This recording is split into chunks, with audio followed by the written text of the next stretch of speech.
예, 신명기 12장 4절로 14절입니다. 신명기 12장 4절로 14절 말씀.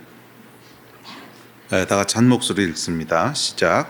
너희 하나님 여호와께는 너희가 그처럼 행하지 말고 오직 너희 하나님 여호와께서 자기의 이름을 두시려고 너희 모든 지파 중에서 택하신 곳인 그 계실 곳으로 찾아 나아가서 너희의 번제와 너희의 제물과 너희 손의 거제와 너희의 서원제와 낙헌 예물과 너희 소와 양의 처음 난 것들을 너희는 그리로 가져다가 드리고 거기 곧 너희 하나님 여호와 앞에서 먹고 너희 하나님 여호와께서 너희의 손으로 수고한 일에 복주심으로 말미암아 너희와 너희의 가족이 즐거워할지니라. 우리가 오늘 여기에서는 각기 소견대로 하였거니와 너희가 거기에서는 그렇게 하지 말지니라. 너희가 너희 하나님 여호와께서 주시는 안식과 기업에 아직은 이르지 못하였거니와 너희가 요단을 건너 너희 하나님 여호와께서 너희에게 기업으로 주시는 땅에 거주하게 될 때 또는 여호와께서 너희에게 너희의 주의 모든 대적을 이기게 하시고 너희에게 안식을 주사 너희를 평안히 거주하게 하실 때에 너희는 너희 하나님 여호와께서 자기 이름을 두시려고 택하실 그곳으로 내가 명령하는 것을 모두 가지고 갈지니 곧 너희의 번제와 너희의 희생과 너희의 11조와 너희 손의 거제와 너희가 여호와께서 원하시는 모든 아름다운 서원물을 가져가고 너희와 너희 자녀와 노비와 함께 너희 하나님 여호와 앞에서 즐거워할 것이요 내 성중에 있는 레위인과도 그리할지니 레위인은 너희 중에 분깃이나 기업이 없음이니라. 너는 삼가서 내게 보이는 아무 곳에서나 번제를 드리지 말고 오직 너희의 한 지파 중에 여호와께서 택하실 그곳에서 번제를 드리고 또 내가 내게 명령하는 모든 것을 거기서 행할지니라. 아멘. 자, 지난주에 이어서 제사법에 대해서 살펴보겠습니다. 구약의 율법은 마음의 태도나 또는 영적인 상징으로 해석하고 적용해야 한다고 했습니다. 제사법도 역시 그렇습니다. 자, 복잡한 제사법을 통해서 하나님께서 하시고자 했던 일은 이스라엘 백성의 마음을 이렇게 기경하는 것이었죠. 마음을 훈련하시고 또 가르치시는 것이었습니다. 하나님을 경외하는 마음, 또 나 중심이 아니라 하나님 중심으로 살아가는 태도, 이런 것들을 훈련시키시는 것이 제사법의 목적이라 할 수 있습니다. 그래서 성전, 당시에는 유일중앙성소라고 불렸는데 하여간 성소 또 절기 그리고 제사법을 통해서 하나님께서는 당신 백성의 마음을 훈련하셨고 그리고 그것은 오늘날도 유효합니다. 제사 자체는 오늘날 드릴 필요가 없지만 제사를 통해서 하나님께서 그 백성들 가운데 훈련시키고자 했던 마음은 오늘날도 동일하다는 거예요. 자, 오늘은 구약의 다양한 제사법들을 살펴보면서 각각의 제사법이 어떤 마음을 우리 안에 기경하는가, 그 제사를 통해서 하나님이 어떤 마음을 우리 안에 훈련시키시고 갖게 하기 원하셨는가 하는 것을 신학적인 관점에서 함께 살펴보려고 합니다. 자, 시작해보죠. 자, 구약 제사의 특징 중에 하나는 반드시 제물이 있어야 됐다는 거예요. 자, 6절에 보면 이렇게 얘기합니다. 시작.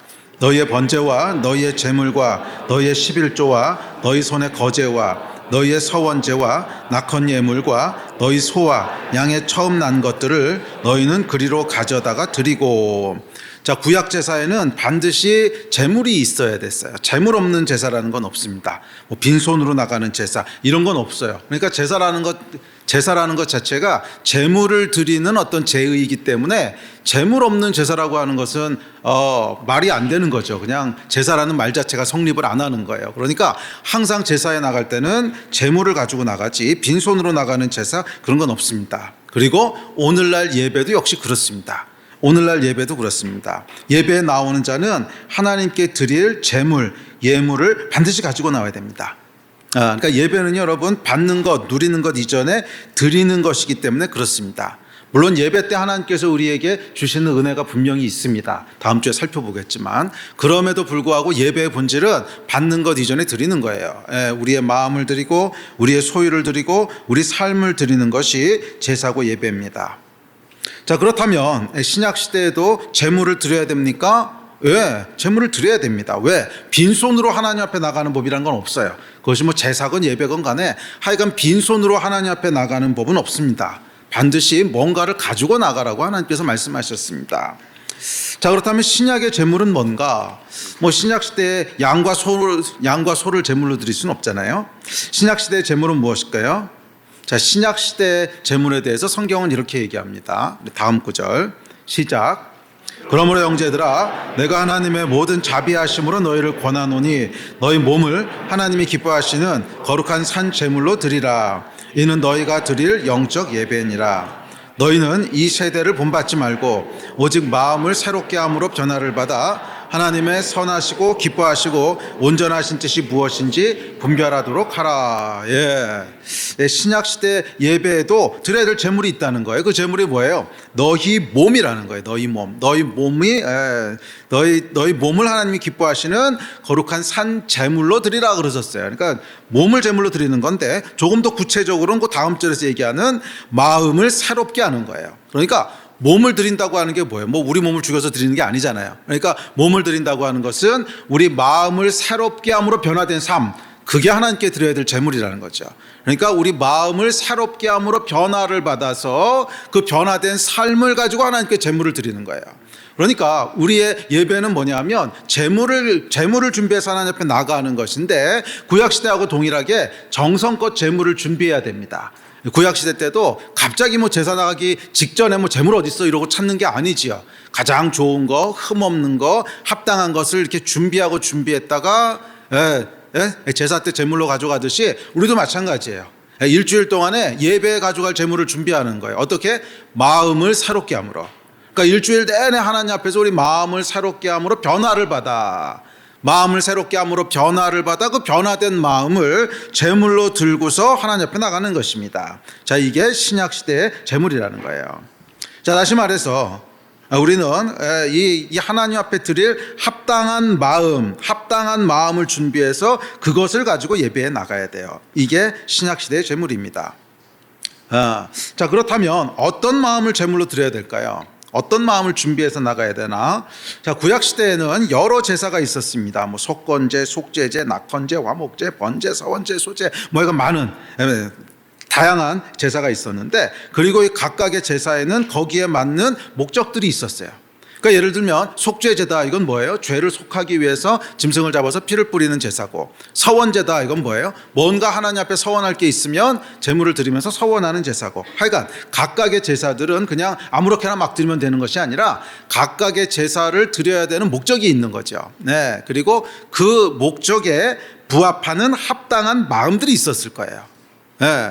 자, 그러니까 이 제사에 나갈 때는 그 각각의 제사의 목적에 부합되는 합당한 마음을 가지고 주 앞에 나가는 거였어요. 자, 신약에 드려야 될 마음도 이 마음인 것을 알 수 있습니다. 자, 성경에 보면 이 합당한 마음에 대해서 이렇게 얘기합니다. 시편입니다. 시작. 주께서는 제사를 기뻐하지 아니하시나니 그렇지 아니하면 내가 들었을 것이라.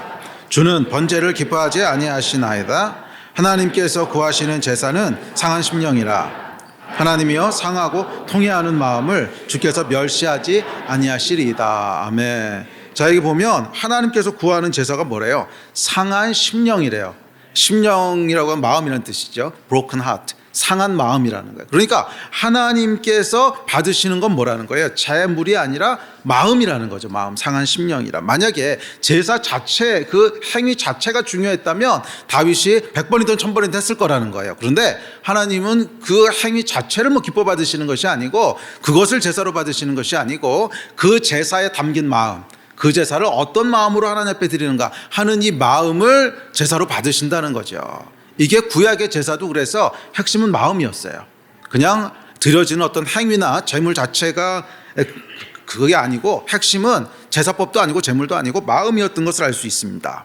자, 그래서 구약 시대에도 이 마음이 빠진 제사는 하나님이 기뻐하지 않으셨어요. 받지 않으셨다는 거예요. 자, 예를 들어서 어떻습니까? 속건제 또는 속죄제를 드린다. 그럼 뭐예요? 이 제사에 부합되는 마음은 어떤 걸까요? 이건 죄로 인해서 드리는 제사거든요. 그러니까 당연히 통회하는 마음이겠지. 상한 마음, 죄 때문에 통회하는 마음, 이게 그 제사에 합당한 마음이겠죠. 그런데 하나님 앞에 속죄제 또는 속건제, 죄로 인해서 제사를 드리는데 그냥 마음이 아무런 감정이 없어. 심드렁해 또는 뭐 귀찮아해. 그럼 이것은 몸은 제사를 드리고 있지만 마음은 전혀 담겨 있지 않은 거죠. 이런 건 하나님께서 받지 않으신다는 거예요. 신약 시대뿐만 아니라 구약 시대 때도 그랬다는 거예요. 구약 시대 다윗의 때에도 마음이 담겨 있지 않은 그런 제사는 하나님께서 기뻐받지 않으신다는 거예요. 네, 마음을 받으신다는 걸 알 수 있습니다. 자, 그래서 구약 시대의 구약 제사의 핵심은 각각의 제사에 합당한 마음이에요. 구약 제사의 핵심은 제사법도 아니고 제물도 아니고 마음입니다. 제사의 목적은 그 제사와 제물을 통해 우리 안에 이 마음, 그러니까 하나님께서 가르치시고 훈련시키고자 하는 마음을 기경하는 거예요. 그게 제사의 진정한 목적입니다. 그러니까 제사를 통해서 하나님께서는 우리 안에 어떤 마음들을 계속 이렇게 기경하시고 함양하시는 거예요. 마음을 가르치시고 훈련하시는 거예요. 그리고 이것은 오늘날 신약 시대도 동일합니다. 예, 뭐 구약의 제사라고 하는 제도는 폐해졌지만 여전히 하나님께서는 당신 백성들 안에 구약 시대 때와 똑같은 그런 마음들을 함양하고 기경하기 원하십니다. 그리고 예배 때 그 마음들을 제물로 가지고 나오시길 원하시는 거예요. 아멘. 자, 그렇기 때문에 구약의 각각의 제사에 어떤 마음이 담겼어야 했는가 하는 것을 살펴보는 것은 오늘날도 의미가 있습니다. 뭐 제사법을 하나씩 살펴봐가지고 이렇게 뭐 들어서 드리느냐 흔들어서 드리느냐 그런 건 뭐 크게 의미가 없을 수도 있어요. 그건 다 이미 폐해졌기 때문에. 그러나 어떤 마음으로 드려야 하는가 하는 것은 신약 시대는 오늘날도 여전히 유효하다고 믿습니다. 예배 때 이 제물을 가지고 하나님 앞에 나아가시는 여러분 되시기를 바랍니다. 자, 그래서 제사법과 함께 그 제사법에 담긴 마음들을 살펴봅시다. 자, 구약의 제사는 먼저 목적에 따라서 크게 5가지로 구분됩니다. 이게 학자들에 따라 조금씩 달라요. 어떤 사람은 3가지로 구분하기도 하고 또 어떤 사람은 5가지로 구분하기도 하고 좀 다른데 하여간 대충 한 5개가 있습니다. 5개가 뭐냐 하면 속죄제, 속건제, 화목제, 그리고 번제, 소제 이렇게가 있습니다. 하나씩 살펴볼게요. 자, 먼저 속죄제가 있습니다. 속죄제. 히브리어는 하타트라고 부르는데 이 하타트라고 하는 뜻은 범법하다, 죄악이다 뭐 이런 뜻이에요.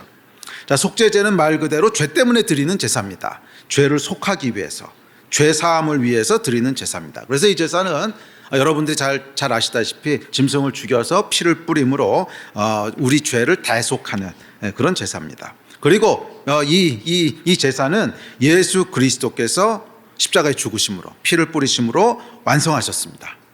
그래서 오늘날 구약의 속죄제를 다시 드릴 필요는 없습니다. 성경은 이렇게 얘기합니다. 자, 시작. 이 뜻을 따라 예수 그리스도의 몸을 단번에 드리심으로 말미암아 우리가 거룩함을 얻었노라. 제사장마다 매일 서서 섬기며 자주 같은 제사를 드리되 이 제사는 언제나 죄를 없게 하지 못하거니와 오직 그리스도는 죄를 위하여 한 영원한 제사를 드리시고 하나님 우편에 앉으사 또 그들의 죄와 그들의 불법을 내가 다시 기억하지 아니하리라 하셨으니 이것들을 사하셨은즉 다시 죄를 위하여 제사 드릴 것이 없느니라. 아멘. 자, 신약 성경에 명확하게 뭐라고 못 박았냐면 예수께서 그 몸을 속죄 제물로 단번에 드리심으로 우리가 거룩함을 얻었다는 거예요. 그래서 이 제사의 목적이 완성되었기 때문에 다시 죄를 위해서 드릴 제사는 없다는 거예요. 자, 이것이 신약 성경의 명백한 선포입니다. 우리는, 저와 여러분은 이미 거룩해졌어요. 예수 그리스도로 말미암아 이미 거룩해졌고 그래서 다시 뭐 짐승을 잡아서 제사 드리고 이렇게 할 필요 없다는 거예요. 그러나 기경해야 될 마음은 여전히 있는 거죠. 이해가 되세요? 제사의 행위를 할 필요는 없지만 기경해야 될 마음은 있습니다. 이 마음에 대해서 이어지는 19절부터는 이렇게 얘기합니다. 쭉 이어지는 구절입니다. 시작.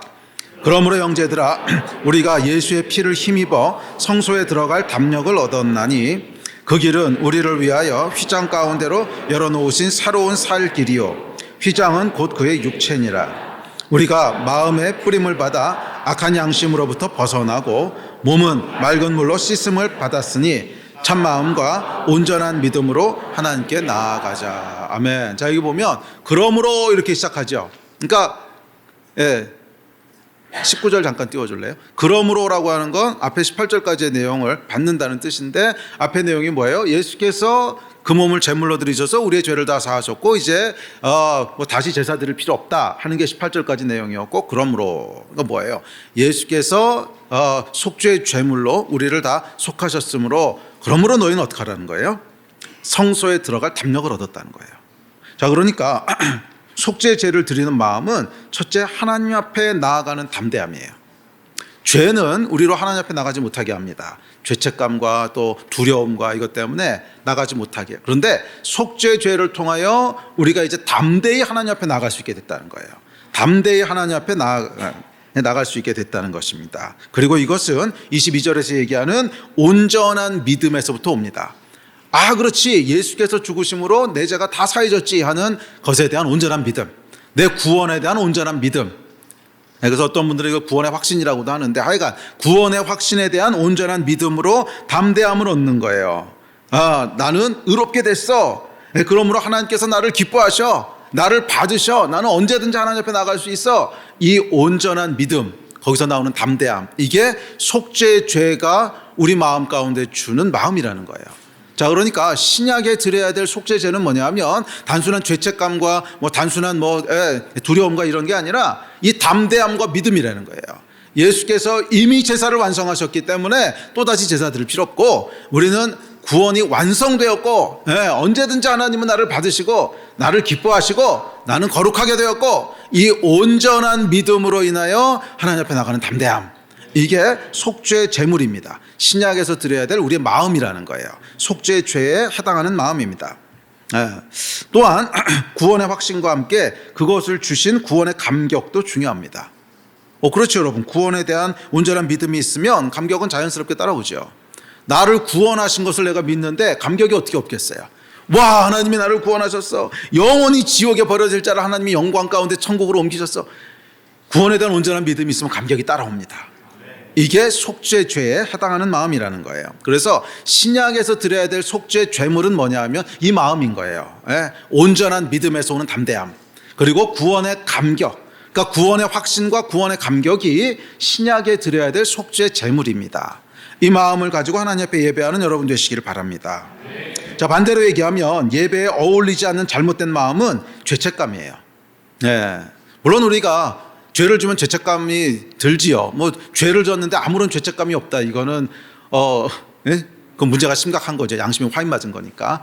죄책감이 들지만 예배 때는 이 죄책감을 그냥 들고 나오면 안 되는 거예요. 그럼 어떡하라 그랬어요? 마음을 새롭게 함으로 변화를 받아. 그러니까 일주일 동안 여러분들이 준비하셔야 될 제물은 뭐냐 하면, 죄를 질 수 있죠. 우리가 죄를 집니다. 그러면 그 죄책감을 가지고 그냥 예배에 나오는 것이 아니라 제물을 준비해야 되는 거예요. 어떻게? 마음을 새롭게 함으로 변화를 받아. 그러니까 기도하면서 성령님 안에서 내 죄가 사함 받았습니다. 내 죄가 예수 그리스도로 말미암아 다 속죄되었습니다. 이 마음의 변화를 받아서 이 기쁨과 감사와 또 구원에 대한 감격을 가지고 예배 때 나와서 제물을 드려야지, 그냥 죄책감과 두려움을 가지고 나오면 이거 구약의 제사라는 거예요. 신약의 예물은 그게 아니라 구원의 감격과 구원의 확신 가운데 드리는 것입니다. 그래서 예배에 어울리지 않은 잘못된 마음은 죄책감이에요. 또한 심드렁한 거, 별로 감격이 없어, 아무런 감정이 없어, 이것도 잘못된 거죠. 아니, 구원하셨는데 어떻게 감정이 없겠어요? 당연히 감격을 가지고 나가야죠. 그것이 신약의 제물입니다. 여러분은 오늘 어떤 제물을 가지고 예배 나오셨습니까? 속죄의 제물을 여호와께 드리는 여러분 되시기를 바랍니다. 자, 두 번째 제사는 속건제입니다. 속건제는 히브리어로 야샴이라고 하는데 이 야샴은 죄과 과오, 그런 뜻입니다. 자, 그래서 속죄제하고 속건제는요 조금 애매해요. 언제 속죄제를 드리고 언제 속건제를 드리는지 둘 다 이제 죄에 대한 건데, 굳이 구분을 하자면 속죄제가 조금 더 존재적인 죄에 대한 것이라면, 그러니까 우리가 죄인으로 태어나잖아요. 원죄와 관련된 조금 더 본질적인 것이라면 속건제는 조금 더 구체적인 것에 대한 것입니다. 그러니까 예를 들어서 도둑질을 했다, 거짓말을 했다, 그러면 그런 각각의 자범죄, 그것들을 속하는 제사다. 굳이 구분하자면 그래요. 근데 또 이게 그렇게 엄밀하게 구분되는지는 또 잘 모르겠어요. 그런데 하여간 구분하자면 이제 그렇습니다. 그래서 속건제 안에는 배상하는 책임도 함께 들어 있습니다. 예를 들어 도둑질을 했다. 그러면 피해 입은 사람한테 배상을 하고 그리고 제사를 드려야 되는 이런 법이 함께 있습니다. 그러니까 이 속건제는 조금 더 구체적인 죄로 인한 제사인데, 뭐 예를 들어서 부정한 물건을 만졌다거나 뭐 시체를 만졌다거나 부정해지잖아요. 그러면 이제 그런 거를 속하는 뭐 그런 것입니다. 자, 그래서 이것은 한마디로 회개의 제사다 이렇게 얘기할 수 있습니다.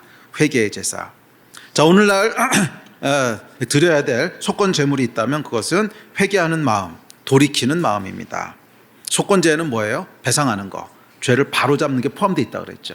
그러니까 회개는 돌이켜서 바로잡는 것까지 포함하는 것입니다. 자, 하나님 앞에서 회개하는 마음, 통회하는 마음, 상한 마음, 이게 예배 때 하나님 앞에 가져가야 될 신약의 속건제물입니다.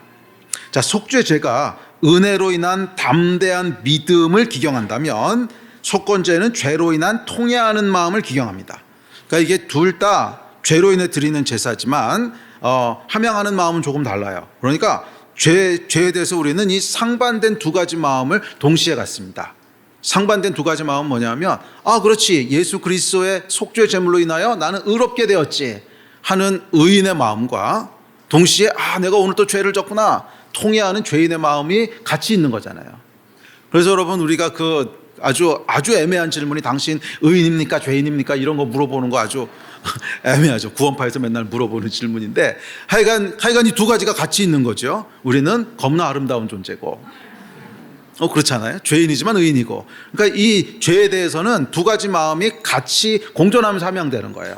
죄 사함 받은 거에 대한 기쁨과 감격과 동시에 그럼에도 불구하고 계속 죄에 넘어지는 내 삶에 대한 통회하는 마음, 애통하는 마음이 이 두 가지가 같이 함양되는 것입니다. 그래서 속건 제물도 역시 같은 죄에 대한 제물이지만 이것은 통회하는 마음, 상한 마음이 이 속건 제물에 해당하는 신약의 마음이라 할 수 있습니다.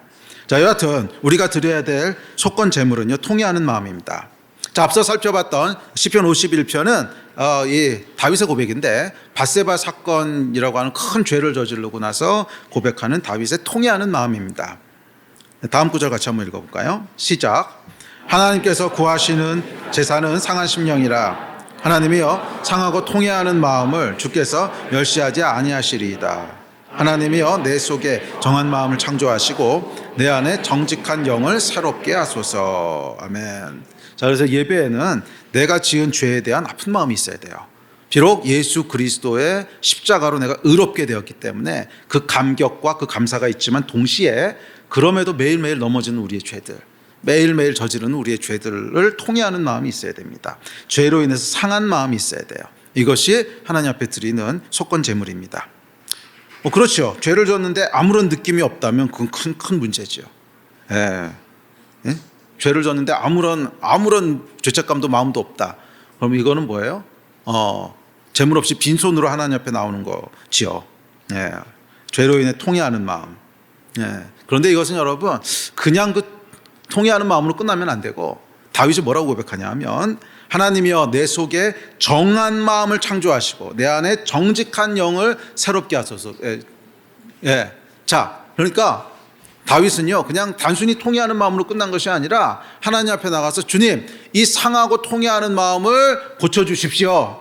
어떻게? 마음을 새롭게 함으로 변화를 받아. 이거 정확히 제물을 준비하는 거예요.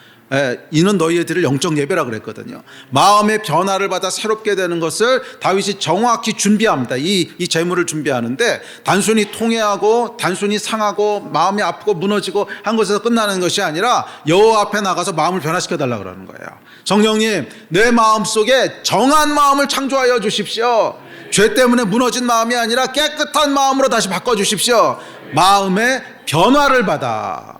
마음의 변화를 받아. 또 정직한 영을 내 안에 두십시오. 성령님 내 안에 새로운 영으로 함께하여 주셔서 내 마음을 바꿔주십시오. 새로운 마음으로 바꿔주십시오. 마음의 변화를 받아. 이게 올바른 속건 제물입니다. 그러니까 속건 제물은 단순히 미안해하고 죄송해하고 통회하고 하는 마음에서 끝나는 것이 아니라 그 죄를 돌이켜서 바로잡는 것까지 포함된다 그랬죠. 그러니까 회개는 돌이켜서 바로잡는 것까지 포함되는 거예요. 단순히 죄의 결과만을 바로잡는 게 아니라 마음도 돌이켜서 바로잡는 것, 그것까지가 속건 제물입니다. 그래서 반드시 하나님 앞에 나아가서 우리가 이것을 준비해야 돼요. 성령님, 내 안에 정한 마음을 창조하여 주시고 내 안에 정직한 영을 새롭게 하여 주십시오. 내 마음을 변화시켜 주십시오. 할렐루야. 그게 오늘날 드려야 될 속건 제물인 줄 믿습니다. 자, 셋째, 화목제가 있습니다. 화목제는 히브리어로 샬람임인데, 샬람임. 자, 이는 보답, 응답, 뭐 그런 뜻입니다. 자, 이것은 말 그대로 하나님과의 화목, 그러니까 피스 오퍼링인데, 펠로우십 오퍼링 또는 피스 오퍼링이라고 하는데, 평화를 위해서 드리는 제사입니다. 자, 화목제는 목적에 따라서 또 세 개로 갈라지는데, 감사제, 그리고 서원제, 낙헌제, 이렇게 세 개로 나누어집니다. 자, 감사제는 말 그대로 하나님께 감사를 표현하는 제사고, 서원제는 말 그대로 하나님 앞에 뭔가 서원할 게 있을 때 드리는 제사고, 다음에 낙헌제 또는 자원제라고 부르는 것은 어떤 특별한 이슈가 있는 것은 아니지만 그냥 기쁨과 경배와 감사로 인해서 자원해서 드리는 제사예요. 자, 이것이 신약 시대 때 우리가 드려야 될 마음의 제물입니다. 감사하는 마음. 그렇죠. 우리가 신약 시대 때 예배 때 준비해야 될 가장 중요한 제물이 있다면 감사의 마음입니다. 감사는 여러분 예배에 있어서 가장 중요한 제물입니다. 정말 가장 중요한 제물이에요. 그래서 감사 없이 드리는 예배라는 건 없어요. 감사의 제물을 들고 나오지 않는데 예배가 될 수는 없어요. 시편은 이렇게 얘기합니다. 시작. 감사로 하나님께 제사를 드리며 지존하신 이에게 내 서원을 갚으며. 그러니까 제사는요, 감사로 드리는 거라는 거예요. 제사는 기본적으로 감사로 드리는 거라는 거예요. 예배도 마찬가지입니다. 신약의 예배에서 우리가 준비해야 될 가장 중요한 제물이 있다면 그것은 감사입니다.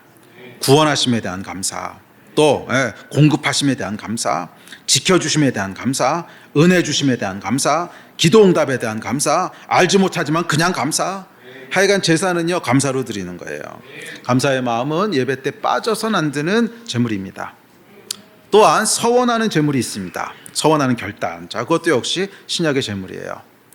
하나님 앞에서 거룩한 삶을 결단하고, 또 믿음으로 살기를 결단하고, 기도의 삶을 결단하고, 죄를 끊기로 결단하고, 중독을 끊기로 결단하고, 금식하기로 결단하고, 이 결단하는 마음이 이제 서원제에 담긴 마음이죠. 뭔가 서원하면서 결단하는 마음. 이게 우리가 드려야 될 서원 제물입니다. 그래서 여러분, 이 예배는 말이에요, 뭔가 결단하는 마음이 하나씩은 있으셔야 돼요. 그 마음을 하나씩은 가지고 나오셔야 돼요. 뭔가 결단하셔야 돼요. 죄를 끊는 것을 결단하시든지, 아니면 내가 이전까지는 끼니 말씀을 그냥 건성으로 하루에 한 5분 10분 때웠는데 아니야, 적어도 30분 하겠어, 뭐 그렇게 결단을 하든지, 또 여러분들이 아직 끊지 못하고 맨날 넘어지는 죄가 있다면 그 중독을 끊기로 결단하든지, 아니면 뭐 기도 생활을 아니야, 지금보다 더 깊고 길게 늘리겠어, 하여간 뭔가 결단이 있어야 돼요. 그게 우리의 서원 제물입니다. 그래서 신약의 예배에는 결단하는 제물을 가지고 나오셔야 돼요.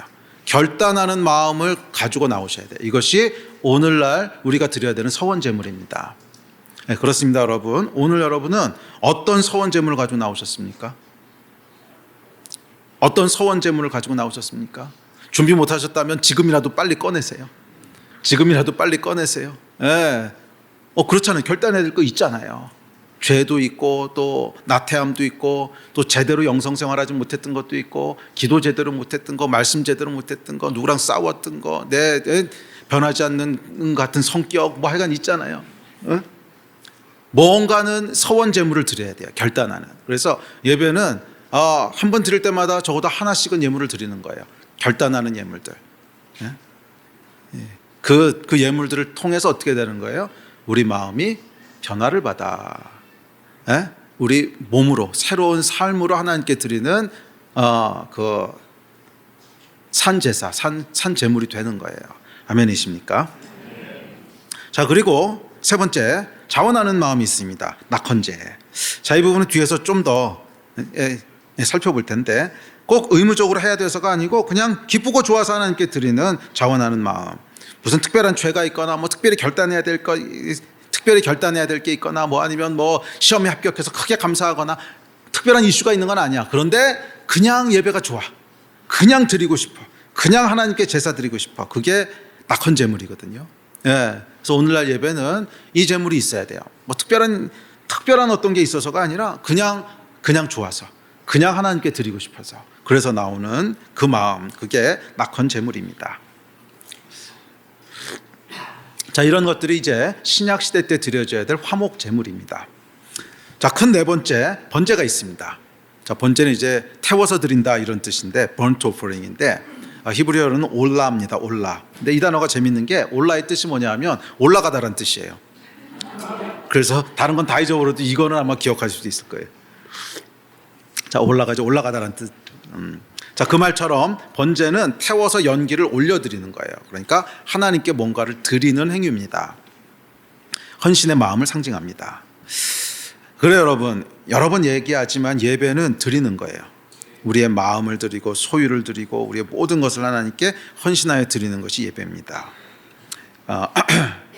예배에는 언제나 드리는 것이 있어야 돼요. 여호와께 드리고 또 드리고 싶어하는 마음, 막 더 못 드려서 안타까운 마음, 예배에는 이 제물이 있어야 돼요. 오늘 여러분은 어떤 번제를 여호와께 드리고 있습니까? 어떤 희생을 여러분 여호와께 드리고 있습니까? 만약 아무것도 없다면 조금 우리 삶을 돌아볼 필요가 있어요. 여호와를 섬기는데 어떻게 희생하는 게 아무것도 없을 수 있겠어요? 섬긴다는 말 자체가 뭔가를 하여간 이렇게 소모하고 희생해야 섬길 수 있는 거잖아요. 내 시간을 소모하든지 내 힘, 땀, 또는 내 돈, 하여간 뭔가를 쓰고 희생해야 섬길 수 있는 거잖아요.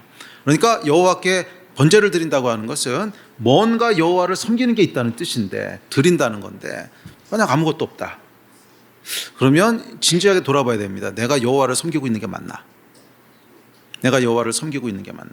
여호와께서 나를 섬기고 있는 건 아닌가? 지난주에 살펴봤던 거. 내가 여호와를 섬기고 있는 게 맞나? 왜? 아무것도 내가 희생한 게 없어. 아무것도 하나님을 위해서 내려놓은 게 없어. 그러면 그게 뭐죠? 여호와께서 나를 섬기시는 거지 내가 여호와를 섬기는 걸까요? 예배에는 여러분 반드시 번트 오퍼링이 있어야 돼요.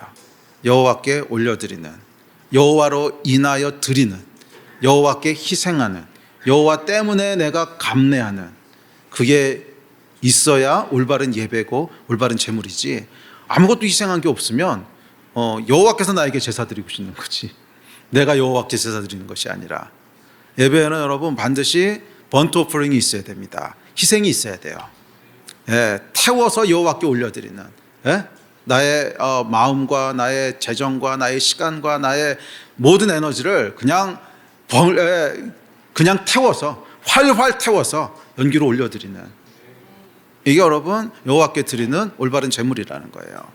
그리고 예배에는 반드시 그게 있어야 돼요. 만약 아무것도 없다, 그런 제사는 없어요. 하다못해 정말 형편이 안 되면 비둘기라도 들고 나오라고 하셨지. 뭐 비둘기는 여러분 크게 돈 드는 거 아니잖아요. 그냥 잡으면 되잖아. 하다못해 그거라도 들고 오라고 하셨지 빈손으로 나오는 제사라는 건 없어요. 이 빈손으로 나오는 것은 하나님을 향한 우리의 태도를 반영하기 때문에 그렇습니다. 예배는 받는 것 이전에 드리는 거예요.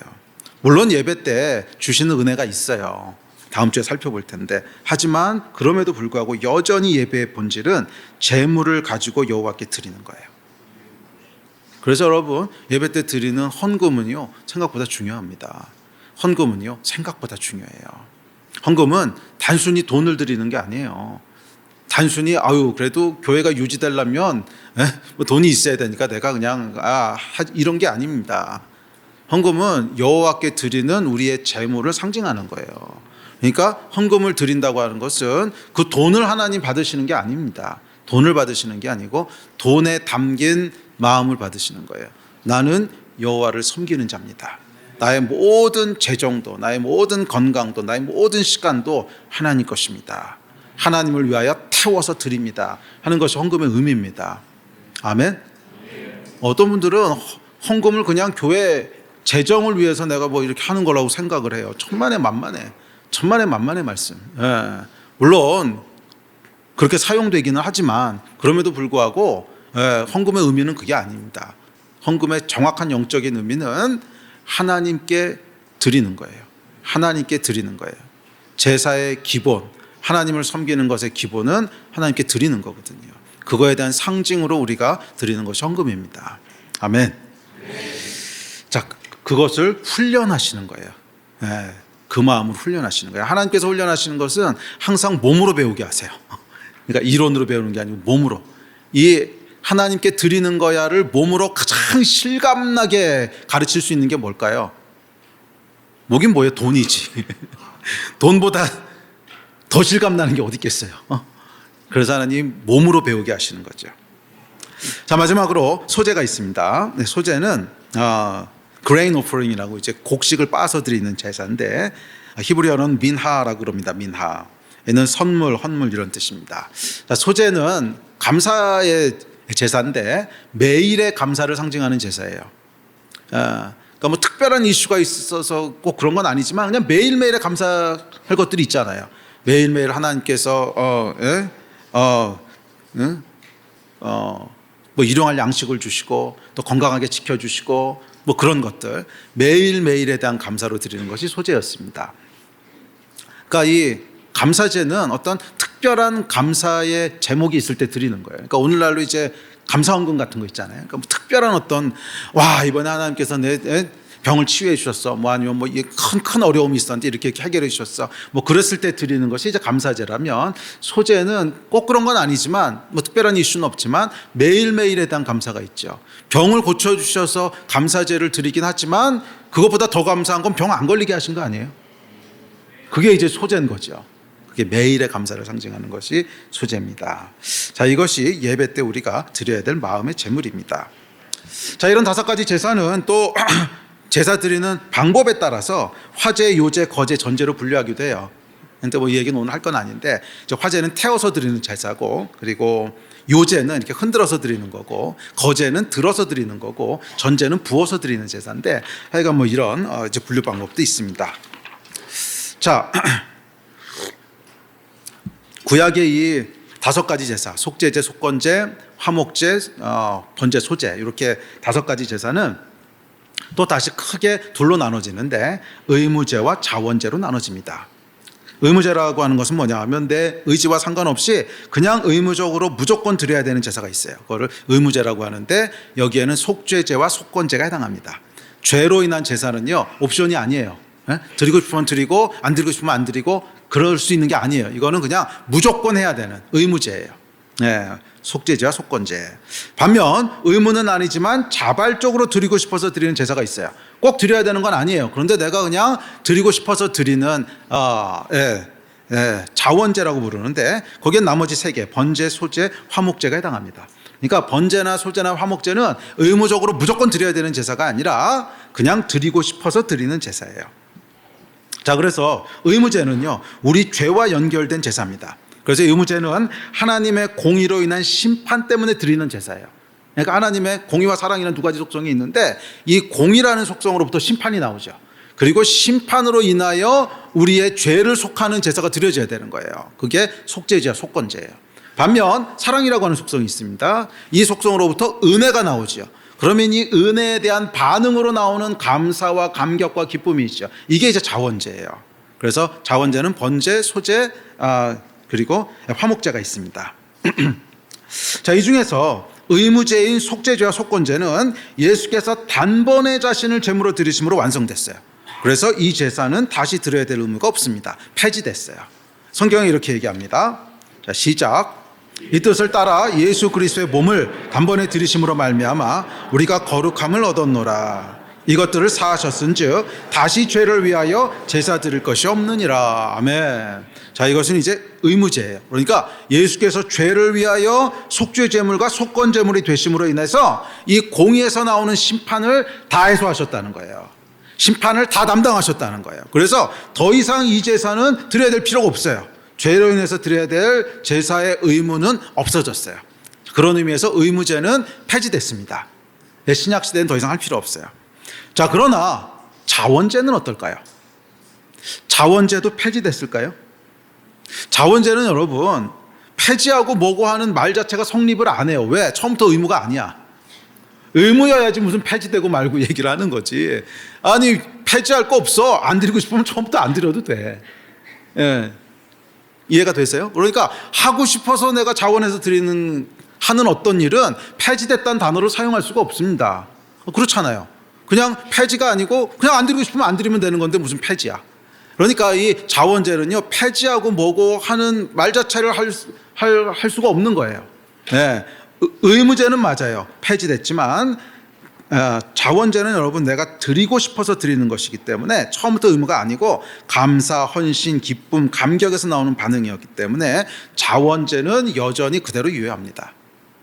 물론 뭐 제사법대로 제사하고 이런 건 아니지만 제사 방법은 바뀌었을지라도 여전히 유효하고, 그리고 신약 시대의 예배는 의무제보다는 이 자원제에 깊게 뿌리내리고 있습니다. 자원제에 기초하고 있다는 거예요. 왜? 의무제는 이제 이 공의에서 나오는 심판과 저주 때문에 드리는 제사인데 이거 십자가로 끝났거든. 십자가로 끝났거든. 그래서 뭐만 남은 거예요? 하나님의 사랑과 은혜만 역사하는 거거든. 그러니까 신약의 예배는 여러분 어디에 가깝겠어요? 당연히 이쪽에 가까운 거죠. 자원제가 아니라 의무제예요. 자, 앞서 언급했지만 소제는 감사의 제사입니다. 그러니까 추수와 소득에 대한 감사로 공물을 드리는 거예요. 매일의 감사. 번제는 헌신과 순종의 제사입니다. 그렇죠. 하나님의 주권을 인정하기에 순종하는 거예요. 또 하나님을 사랑하기에 헌신하는 거예요. 뭐 이런 제사. 또 화목제는 하나님과의 화목을 위해서 드리는 제사. 감사제는 감사해서 드리는 거. 서원제는 뭔가 결단해서 드리는 거. 낙헌제.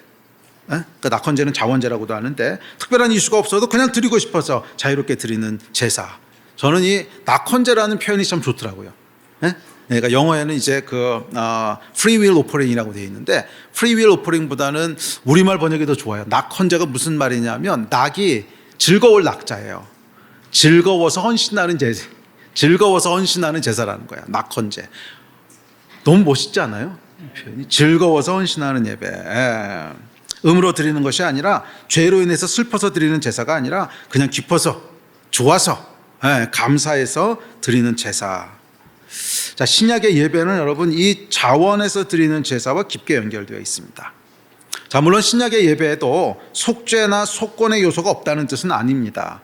그렇죠. 신약의 예배도 구원에 기초하죠. 그러니까 당연히 속죄나 속건의 그런 마음들과 요소가 있어야죠. 자, 그러나 이 죄에 대한 것은 여러분 십자가로 인해서 죄로부터 벗어나게 된 감격과 기쁨과 감사에 기초하는 것이지 구약시대 속건제나 속죄제처럼 두려움과 죄책감에 기초하는 게 아니라는 거예요. 거기에 기초하면 안 된다는 거예요. 구약시대 때 여러분 속죄제와 속건제는요 철저하게 그 기초가 두려움과 죄책감입니다. 구약의 속죄제, 속건제가 어떻게 드려지는지 여러분 아시잖아요. 짐승을 잡습니다. 짐승을 죽여서 피를 뿌려서 제사를 드려요. 짐승 잡는 거 보신 분 있으세요? 시골에서 자라신 분들은 뭐 돼지 잡는 것, 저는 돼지는 못 봤고 닭 잡는 건 봤거든요. 야, 닭 잡는 거 보면요 닭고기 못 먹습니다. 제가 어렸을 때 닭을 잡았는데 이 닭을 목을 탁 쳐가지고 잡으면 피가 팍 튀는데 닭이 여러분 얼마나 신기하냐면 목을 탁 쳐서 날려도요 막 돌아다녀요. 이거 보면은 그날 식사는 다 합니다. 자, 여러분 이게 속죄제나 속건제를 드리는데 유쾌하게 드릴 수 있는 사람은 없어요. 짐승을 잡아서 막 짐승 꽉꽉 막 이런 소리, 돼지는 아니지 뭐 양은 꽥꽥거리지 않는 거야. 소 잡을 때 음매하는 소리 하여간 이 온갖 비명과 막 피와 막 그런 게 이렇게 난무한데 그것을 막 기쁘고 즐겁게 드릴 수는 없어요. 그걸 보면 어떤 마음이 들어요? 두려움. 죄 때문에 죽는 거구나. 두려움. 내 죄가 이렇게 심각하구나. 죄책감. 그러니까 구약의 제사는 특별히 속죄제와 속건제는 이 죄책감과 두려움에 기초합니다. 그런데 신약의 속죄와 속건은요 이렇게 기초하면 안 된다는 거예요. 십자가에서 그것을 이미 끝내셨어요. 십자가에서 이미 끝내셨어요. 그래서 더 이상 우리는 죄에 대한 두려움, 죄에 대한 죄책감과 죄로 인한 심판에 대한 두려움에 의해서 예배하는 게 아니에요. 그러면 이 죄로부터 나를 건지신 것에 대한 감격, 감사, 기쁨. 자, 그러니까 여러분, 이 신약 시대의 의무제는, 속건제와 속죄제는 십자가로 인하여 구속받은 제사예요. 달라진다는 거예요. 구약과는 달라진다는 거예요. 구약의 두려움과 죄책감이었다면 신약에는 기쁨과 감사로 바뀌는 거예요. 구속되는 거예요. 자, 이것이 신약의 속죄와 속건제입니다. 그런데 자원제는요? 자원제는 그대로라는 거예요. 자원제는 그때나 지금이나 똑같아요. 구약부터 지금까지, 태초부터 지금까지, 앞으로도 영원히 동일할 거예요. 형식은 바뀔 수 있지만 그 자원제는 뭐예요? 감사하고 기뻐하고 즐거워하고, 그래서 즐거이 헌신하여 여호와께 드리고 즐거이 헌신하여 여호와께 헌신하고 하는 이건 여러분 지금이나 그때나 앞으로도 영원히 똑같아요.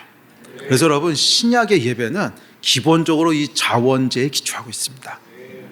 네? 자원제에 기초하고 있습니다. 우리 예배팀 앞으로 나오십시오.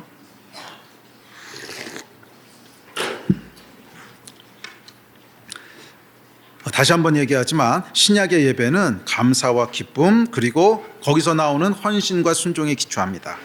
하나님의 진노가 아니라 하나님의 사랑에 기초합니다. 하나님의 심판이 아니라 구원받은 은혜에 기초합니다. 이게 십자가가 이룬 변화입니다. 자, 그렇게 여러분 신약의 예배는요, 밝고 기뻐야지 어둡고 슬프고 무서워서는 안 돼요. 이건 잘못된 예배예요. 이것은 구약적인 개념에서 아직 벗어나지 못한 거야. 구약의 제사 드리는 마인드인 거예요. 아니 여러분, 신약의 예배는 구약의 특별히 의무제하고는 달라요. 구약의 의무제는 폐지됐어요. 제사의 제도만 폐지된 것이 아니라, 제사의 제도가 폐지됐다는 건 뭐예요? 제사에 합당한 마음도 다 폐지됐다는 거예요. 의무제는 여러분 구약시대 때 끝난 겁니다. 예수께서 십자가 지심으로, 물론 죄가 있어요 우리 삶에, 하지만 그 죄는 마음을 새롭게 함으로 변화를 받아 우리를 구원하신 것에 대한 감사, 기쁨, 감격, 이 구속받은 속죄제와 속건제물이지 구약시대처럼 두렵고 죄책감, 무겁고 아니라는 거예요. 그래서 신약의 예배는 밝고 기쁘고 즐거운 겁니다. 만약에 어둡고 슬프고 무겁다면 그건 구약의 제사예요. 의무제예요. 슬프고 무섭고 무거운 예배는 종교에 가깝습니다. 신약의 예배는 그렇지 않아요. 신약의 예배는 기본적으로, 다음 주에 살펴볼 건데, 기본적으로 축제예요. 축제. 우리를 구원하신 거에 대한 축제, 우리를 죄에서 건지신 거에 대한 축제. 그래서 여호와가 너무 좋아서 감사의 제사를 드리고, 여호와가 너무 좋아서 낙헌제를 드리는 거예요. 굳이 예배해야 될 의무 없어요. 그런데 그냥 드리는 거야. 아멘. 이 신약의 예배는 여러분 구약의 의무제하고는 다릅니다. 의무제는요, 드리기 싫어도 무조건 그때 드려야 돼. 딱 정해진 때가 있어. 안 드리면 안 돼. 그런데 신약의 예배는 그런 개념이 아닙니다. 그래도 목사님 주일 성수하잖아요. 주일 성수 안 하는 사람들도 있어요. 중동에서는 금요일 날 예배 드리는데 물론 우리가 정해진 시간에 모여요. 그런데 그렇게 모이는 이유는 다음 주에 살펴볼 건데, 예배는 공동체성이 있기 때문에 그래요. 공동체가 함께 드리는 거기 때문에, 공동체가 드리려면 하여간 시간을 정해서 약속해야 될 거 아니에요. 그래서 주일날 다 같이 모여서 예배 드리는 건데, 신약 성경에 보면 뭐라 그랬어요? 어떤 사람은 한 날을 특별하게 여기고 어떤 사람은 매일을 다 똑같이 특정하게 여기고 다 괜찮다는 거라 그랬어요. 그러니까 이 주일의 예배는 여러분 의무로 드리는 게 아닙니다. 의무보다 더 강한 동기를 가지고 드리는데, 그건 뭐예요? 낙헌제예요. 낙헌제. 드리고 싶어서 드리는 거예요. 막 드리고 싶어서 애가 달아서 드리는 거예요. 이게 여러분 낙헌제예요. 그러니까 신약의 예배는 여러분 의무제가 아니에요. 해야 해서 예배 드려야 돼서 이곳에 모이는 게 아닙니다. 그러니까 예배 안 드리면 막 벌 받고 지옥 가고 천벌 받고 그래서 모인 게 아니에요. 이건 구약의 제사지. 신약의 예배는 기본적으로 낙헌제예요. 낙헌. 즐거워서 드리는 거야. 좋아서 드리는 거야. 안 드려도 돼요. 그런데 그냥 드리고 싶어서 나오는 거예요. 안 와도 돼. 그런데 그냥 여호와 앞에 나오고 싶어서 나오는 거예요. 낙헌의 예배를 드리는 거, 이게 신약의 예배입니다. 신약의 예배를 여러분 구약의 제사로부터 빠져나와야 돼요. 의무제가 아니야. 해야 돼서 하는 게 아니에요. 벌 받을까 봐 하는 게 아니에요. 우리는 여호와께 즐거이 드리는 거예요. 막 너무너무 하고 싶어서 이거 안 하면 안달이 나서 그래서 일주일 내내 기다리는 거야. 아이고 예배 언제 드리죠? 언제 빨리 오지? 기다리다가 와 오늘 예배 드리는 날이다. 그래서 막 불이 났게 달려오는 낙헌제, 이게 신약의 예배예요. 오늘 여러분들은 어떤 예배를 드리시러 나오셨습니까? 구약의 제사입니까? 아니면 신약의 예배입니까? 달라요. 구약의 의무제가 아니라 낙헌제를 드린 여러분 되시기를 바랍니다.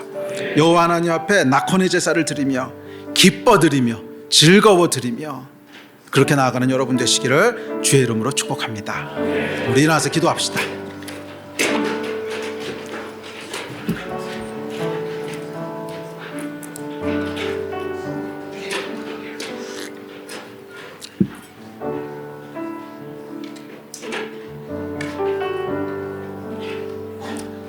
제가 예수 믿은 지 거의 이제 40년 다 돼가고요. 또 목회한 지 24년째인데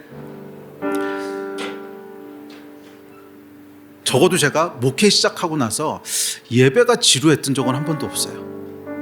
예배는 항상 기다려지고 항상 기대되고 이게 여러분 신약 시대에 우리가 드려야 될 제물 아니겠습니까? 우리 같이 좀 기도합시다. 오늘 기도할 때 이 하나님, 구약의 제사가 아니라 신약의 예배를 드리는 백성이 되기를 원합니다. 죄로 인하여 두렵고 무서워서 드리는 예배가 아니라 여호와께 기쁘게 드리는 낙헌 예배가 되게 하여 주십시오. 낙헌 제물이 되게 하여 주십시오.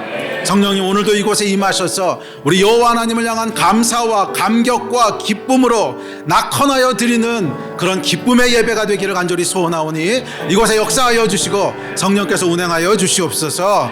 이 마음 가지고 우리 주여 세 번 부르짖고 다 같이 합심하여 기도하시겠습니다. 주여,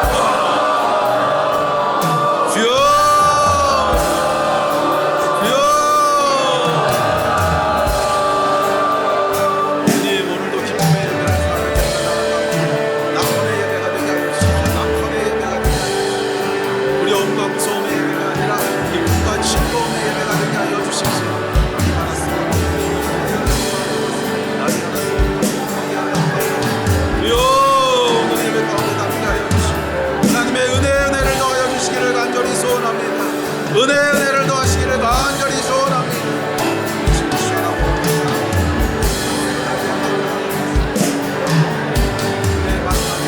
은혜 반응하는 공의 반응하는 예배가 아니라 은혜 반응하는 예배가 되게 하여 주시옵소서.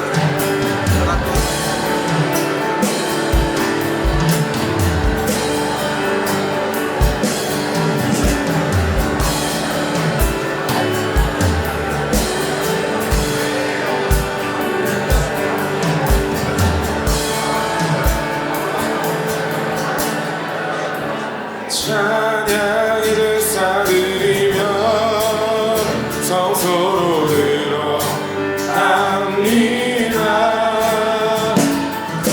찬양의 제사 드리며 성소로 들어갑니다. 찬양의 제사 드리며 찬양의 제사 드리며 성소로 들어갑니다.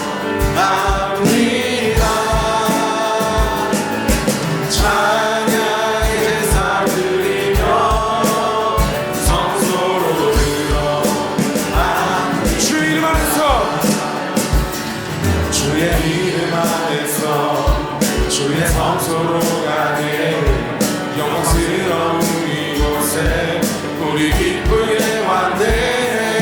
거룩한 문 앞에서 따뜻함을 느끼네. 우리 마음 경배하며 찬양의 제사를 드리네. 찬양의 제사 드리며 성소로 들어갑니다.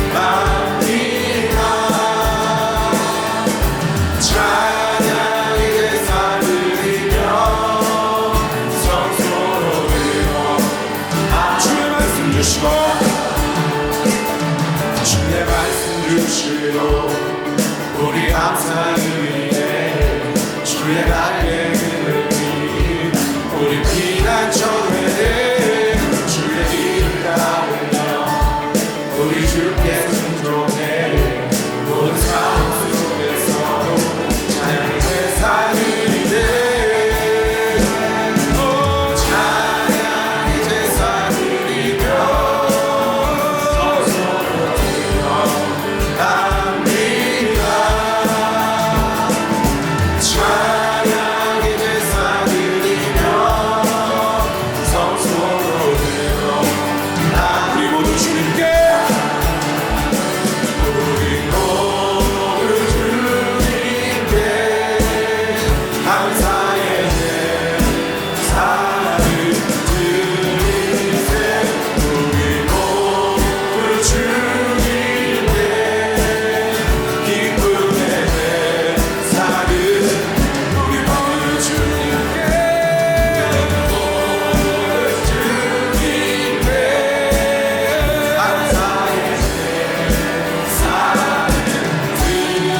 하나님, 낙헌의 제사를 드리며 주님 앞에 나아갑니다.